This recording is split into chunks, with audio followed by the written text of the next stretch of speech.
टांगण वंदिन चरण डोळ्यान पाहिन रूप तुझे प्रेमे अलंगिन आनंदे पूजन भावे वाळीन म्हणे नावा त्वमेव माता पिता त्वमेव बंधुश्च सखा त्वमेव विद्या करुणं त्वमेव सर्वं मम देव कायेन वाचा मनसेन्द्रियैर्वा बुद्ध्यात्मना वा प्रकृति स्वभावा करोमि यद्यत् सकलं परस्मै नारायणायति समर्पयामि अच्युतं केशवं रामनारायणं कृष्णदामोदरं वासुदेवं हरि गिरिधरं माधवं गोपिकावल्लभं जानकीनायकं रामचन्द्रं भजे हरे राम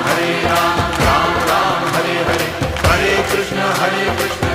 कृष्ण हरे हरे हरे राम राम राम हरे हरे हरे कृष्ण